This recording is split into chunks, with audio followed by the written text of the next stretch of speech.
The offseason is going to come with a lot of roster reconstruction, but let's keep the focus on what's here and what players might be on their last legs heading into 2025 on today's episode of Locked On Pirates.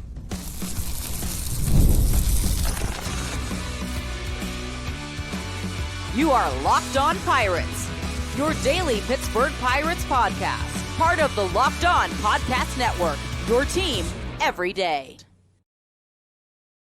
And welcome back, everybody, to the Locked On Pirates podcast here on the Locked On Podcast Network, where it is your team, your Pittsburgh Pirates, every single day. My name is Ethan Smith. You can find me on Twitter at MVP_Ethan or at Locked On Pirates for all of your news, analysis, opinions, and reactions to everything going on in the world of the Pittsburgh Pirates, from a lifelong fan to lifelong fans just like you. Obviously, baseball is done, but if you want to, you can still hit some MLB futures on FanDuel, our sponsor of today's show. You can bet on basketball, college football, hockey, anything that you want to bet on. Bet on it over at FanDuel.com, America's #1 sportsbook. And folks, welcome to today's episode of Locked On Pirates, which is on your feeds at 6 o'clock Eastern time tonight. Hopefully you all had a wonderful Monday afternoon, Monday morning, and you're getting this show in the evening. And the offseason is about to ramp up. I think we can feel it just a little bit. The Angels have been the team making all the moves as of late for all these teams so far. They signed Yusei Kikuchi today. But outside of that, it's been relatively quiet. Obviously, we're waiting on the Juan Soto sweepstakes and where he may end up. Is he going to stay in New York? Is he going to go out to LA? Maybe Boston, maybe Toronto. We don't really know. And for the Pittsburgh Pirates, they will obviously not be in the Juan Soto sweepstakes as much as I wish they would be, because, man, would that swing be phenomenal in PNC Park. But as far as this roster construction is concerned, it's going to change a lot over the next 2 months. You're going to see this Pirates team make some concerted efforts to fill some gaps on this team. You're looking at first base. You're looking at the outfield. You're looking at the bullpen. You're looking potentially to add a veteran starter to really supplement this rotation that has the ability to be a top 5 rotation in the National League and even potentially a top 5 rotation in all of baseball. So these are all the things that are going to be happening. But I wanted to take a step back this evening and kind of look at the players that are still here, but are kind of on the fence now. And this is what happens in the middle of rebuilds. This is what happens when your team starts to accumulate talent. This is what happens when you start finding out that these guys may not be who you thought they were. And the Pirates have a good amount of these guys that you want to think about as far as, are they really on their last shot? Are they guys, when you look at them, are they really at the end of the road, as Boys to Men would say? And really, the biggest one that I think you have to consider here in this is Jack Suwinski, because you just saw the Pirates, and mind me while I get my notes pulled up here, you just saw the Pirates non-tender Brian De La Cruz and Connor Joe. So now you're looking around this outfield and you see Brian Reynolds, who, you know, there's the flirtation that he might go to first base to fix that. I do think that free agency or trades may play a part in this, depending on how they want to decide to move forward with Brian Reynolds. Not really sure yet. Then you have O'Neal Cruz, who's still kind of new to center field. He played it a good bit near the end of the season. We'll have the whole offseason to kind of learn the position. It looked okay for the most part from what I saw in center field defensively, and obviously has the bat that's going to play. I talked about O'Neal Cruz in our last show a little bit, discussing him as a potential extension candidate. But after that, it gets kind of dicey with the outfield. And you wonder, with a guy like Jack Suwinski, where does he fit in all this now? Because you do expect the Pirates to go out and get something in the outfield. Maybe that's via trade. Maybe that's Anthony Santander. Maybe that's Tyler O'Neill. Maybe that's another free agent that we're not really even thinking about just yet. Maybe that's Billy Cook or Nick York. Maybe they want to give them a long look. Although I think that would be an absolute failure to go into the season with one of them as your starting outfielder. And I think that the same can be said about Jack Suwinski at this point. Suwinski is just, he's a very frustrating player because when you look at Suwinski and what he is, just boiling it down to the basics of what Jack Suwinski is, he is a power-hitting, left-handed outfielder who plays below average to average defense and is going to give you, in a good season, 20-plus homers. Easily. But we've only seen that once from Jack Suwinski, and that was, of course, in 2023. We saw it a little bit in 2022. He had 19 home runs in 2022. Much smaller sample size than in 2023, where he had 447 at-bats and 24 homers. But at the end of the day, we also know what kind of player he is. His highest batting average in his career is 224. Career-wise, he's hitting 207. So you can kind of get the idea that Jack Suwinski is that kind of modern-day player that we see as far as the power output is concerned. He's either going to hit a home run, get on base via the walk, or strike out. That is just who Jack Suwinski is. And it's okay to just put that out there right now and just say that is who he is and who he will continue to be. The question being, can the Pirates find a way to get back the 2022 and 2023 versions of Jack Suwinski, who had a 709 OPS in 22 in his debut year and a 793 OPS in 2023, which is what you want from a player like this. If you can get 20 plus home runs and a 790 OPS out of a guy like Jack Suwinski, folks, you'll take that all day. And 2023, I think, was really the year where going into this season, we were expecting him to kind of take that jump into a potential 30-plus home run guy because his on-base percentage was a 339. His slugging was a 454. He was just getting on base. And that's what the Pirates wanted him to do. It was either put the ball into the Allegheny or put the ball in the seats, or get on base via the free pass and don't strike out that much. The strikeouts are concerning, though, because you know they're going to come with him. He had 114 in 2022, 172 in 23, and 79 this season. And Suwinski took a massive step back this year. Massive step back. To the point where he just didn't even look like anything close to what we saw the year prior. He had 9 homers this year, 26 RBIs, had 27 walks to 79 strikeouts, which was well below his strikeout to walk rate. And that was only in 88 games. So now you look at Suwinski and you look at what kind of player he can be for this team.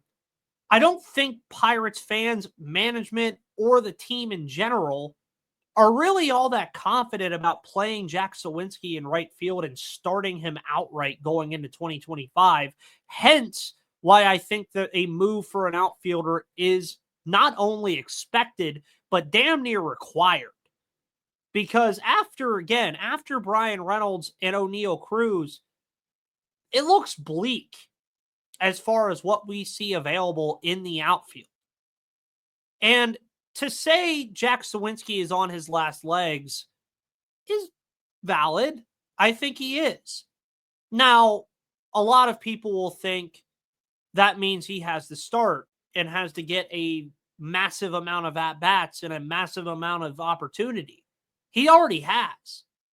He can still prove himself worthy of a roster spot as a fourth outfielder. Maybe he does rekindle some of that 2023 Jack Suwinski that we saw in limited spans, and maybe does stay a valuable piece to this roster. It's just really a matter of, can he do it, and do we trust him to do it? I don't think we do, because we saw him get demoted this year. We saw him struggle in the minor leagues, mind you. But on the same coin, we've also seen Jack Suwinski be a guy that can contribute to this team. But the Pirates cannot sit around and wait for him to figure it out. It's either he figures it out early on going into 2025, or Jack Suwinski's no longer a Pittsburgh Pirate. It's just that simple. And it's going to be that simple for a lot of these players that I'm going to discuss on this show. Because all of them have the potential to become valuable players again. All of them have the potential, and even some of them that I'm going to mention have the potential to play themselves into being valuable. But as with the case for Jack Suwinski and anybody else, the Pirates can't just sit around and wait for this to figure itself out, especially when they're trying to open their contention window that they've been trying to open since 2015. You can't expect them to continue with Jack Suwinski if he doesn't produce anything. Much like with some of the players that we're going to discuss here shortly. You can't sit on your head and hope that these guys are going to contribute when they're just flat out not contributing. And Jack Suwinski has been a player that is such. Can he contribute? Absolutely. Because we've seen it. And that's why I wanted to start with Suwinski, because it's an interesting case, because we've seen it. We've seen him be the type of player that he can be. But we've also seen the absolute lowest version of Jack Suwinski, and we don't know if he can come back from that. And if he can't, he's absolutely on his last leg and may not be a Pittsburgh Pirate by season's end next year if he can't figure it out. But who are some other players like Suwinski that have had their struggles, or maybe are just looking to get that full shot? We'll discuss next on Locked On Pirates.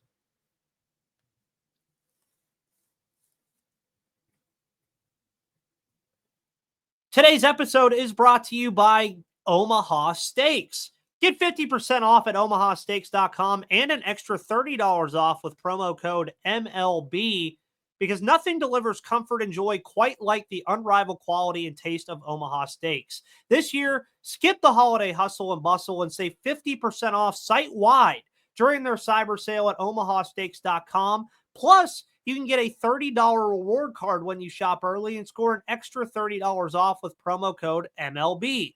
With 5 generations of experience, Omaha Steaks consistently delivers the world's best steak experience, and their gifting experts have made it easy to deliver the perfect gift with thoughtfully curated gift packages starting at $89.99. From legendary steaks to mouth-watering desserts and so much more, save 50% off site-wide during the cyber sale at omahasteaks.com. Plus, our listeners get an extra $30 off with promo code MLB and a $30 reward card when you shop early. That's 50% off at omahasteaks.com and an extra $30 off with promo code MLB. Minimum purchase may apply. Check out Omaha Steaks today.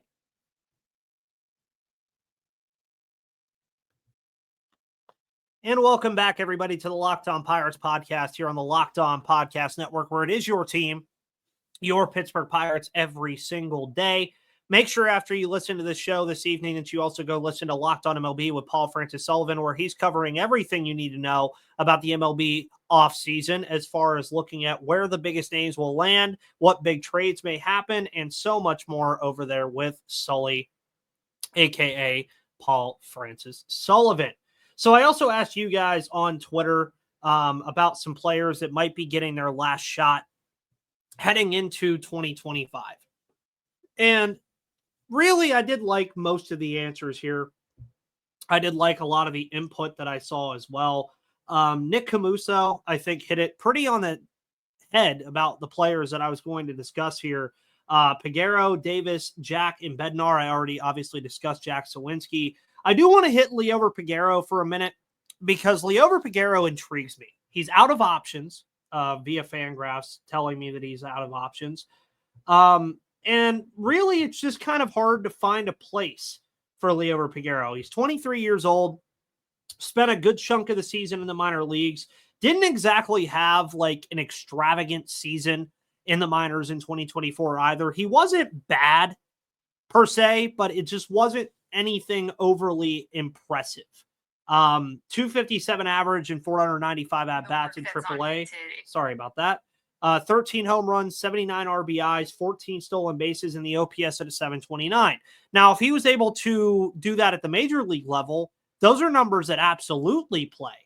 But then he comes up here in a very small sample size, only gets 10 at-bats, does have 2 RBIs, but has a 200 average in those at-bats. He's a career 237 guy in 200 at-bats, 650 OPS, 7 homers, 28 RBIs. But I think that's really where it boils down with Peguero. He hasn't truly gotten a shot at the major league level to really prove himself. He hasn't exactly been given in a substantial amount of time to really prove himself. And it's kind of been difficult for that to happen. Obviously, you have O'Neal Cruz coming back at shortstop this year for the most part of the year. Obviously, again, moves to center field. And then Nick Gonzalez had a very good season at second base this year, for all intents and purposes, from what we expected from him. He kind of took a step forward at that position. And then on top of that, you inserted Isaiah Kiner-Falefa into the fold from the trade deadline, who will be here next season as well. And then you also have Gold Glove winner Jared Triolo as a potential option there also. So when you're looking at a guy like Peguero, who, again, has no more options, it's decision time. Do you think that Liover Peguero can be a shortstop for you? Do we be that as a starter or be that as a backup? Do you think that's something that Liover Peguero can be for you? He hasn't been able to show it yet, but can the Pirates afford to give him the opportunity to show it? Because let's also keep in mind with a guy like Peguero, folks, this is a kid that's 23 going on 24 years old later this month. He's born on December 31st. So he'll be 24 years old. Very, very much in his youth. Very much his whole career ahead of him. But again, can the Pirates afford to throw a bone at Peguero and gamble on potentially letting him be that guy at shortstop? Because at second base, I just don't think it's happening. You have Nick Gonzalez, you have Kiner-Falefa, you have Jared Triolo, and then on the back burner, you have a very talented prospect in Termar Johnson, who is eventually going to insert himself into the fold at that position as well. So you really start to wonder, is Peguero just blocked entirely from really getting a shot? Which is then where you kind of start to think, okay, could the Pirates use Peguero as a trade piece, as a kind of filler in a trade to go get a bat at shortstop, to go get a bat in the outfield, to maybe go get a very quality bullpen arm? Could Peguero be that kind of piece? And is he on his last legs? I don't ever really think he got him to begin with. He did in some capacity, but not a capacity enough that I would say I'm comfortable with giving an answer on what kind of player Liover Peguero is going to be. And albeit, if you had to ask me as a betting person, I'd say that he'll find a way and find a home somewhere other than Pittsburgh. I wanted to be here because I've been a fan of Peguero since he kind of burst onto the scene as this middle infield prospect, but I just don't know where he fits into the fold now. And you can't really afford to have that question on the roster. Now, could Liover Peguero be a backup middle infielder on this roster? Absolutely. Absolutely he can. It's just a matter of, can the Pirates afford to let him prove it? And I just don't know if they can. Nick also brought up Henry Davis, who I want to talk a little bit more about in the final segment, but you also brought up David Bednar and Ji-Hwan Bae and Alika Williams. Ji-Hwan Bae and Alika Williams are just afterthoughts to me. I see no place on this roster for either of them. I don't think that they deserve another shot. They've been given ample time. Alika Williams is exactly who he is. He's just a defensive specialist at shortstop. If the Pirates want to keep that around, so be it. Ji-Hwan Bae, just going to be honest with you, hasn't shown me anything. Don't think he will show me anything. Just that's that. David Bednar, real quick, before we go into our final break. And Nutting Hostage that's the name. I have to say it, shout him out. Also brought up Bednar and said if Bednar repeats his season, he will be gone. Yeah, David Bednar is interesting because at this time last year, I was thinking about him as a potential extension candidate because of the efforts that he's had as a closer with this team.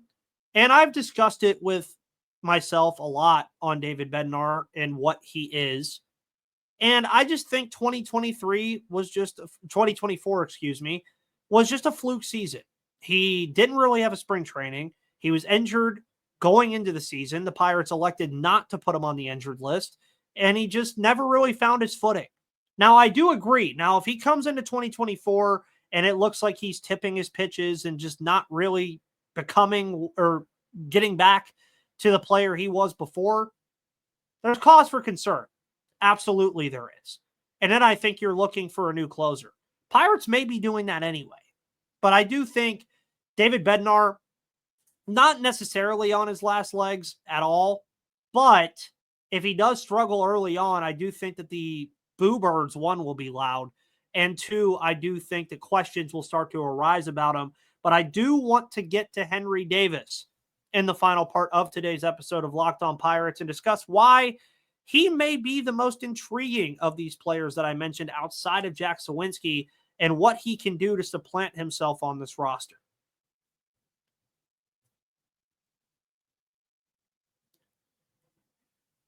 Today's episode is brought to you by FanDuel. Get ready to tackle the NFL action with FanDuel, America's #1 sportsbook. Because right now, new customers can bet $5 and get $150 in bonus bets if you win.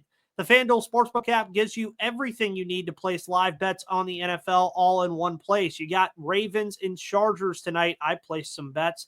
I do think J.K. Dobbins is going to go over his rushing total. I also think Justin Herbert's going to pass all over that Ravens secondary that has been among the worst in the NFL. So when you get a hunch in the middle of the game like I do, you can get on the latest stats, view live play-by-play, and so much more on the same place where you page where you place your bets. Just visit FanDuel.com to join today, and you'll get started with $150 in bonus bets if you win your first $5 bet. That's FanDuel.com. Never waste a hunch and make every moment more with FanDuel, the official sportsbook partner of the NFL and an official sportsbook partner of the Locked On Podcast Network.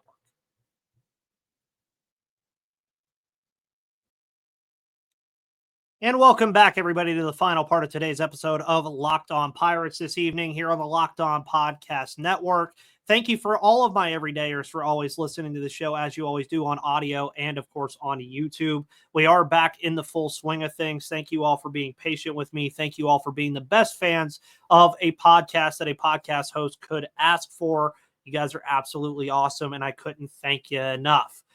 We're going to talk about one more player. We've kind of discussed Liover Peguero. We discussed Jack Sawinski. We even touched a little bit on David Bednar. But the last player that I want to discuss today about being on their last legs potentially is, of course, Henry Davis. Now, Endy Rodriguez will at some point, I imagine, insert himself back into the fold of this catching position kind of weird thing that's going on. Because we went into 2024, even before spring, kind of just expecting Henry Davis to take over that position. He has the great spring, looks just really good outside of just the fact that he really couldn't handle fastballs all that well. But I kind of looked past that and said, okay, it's spring. He'll bring it up. It just never materialized again for the #1 overall pick. And you're looking at Davis now. He's a career 191 guy in 330 at-bats.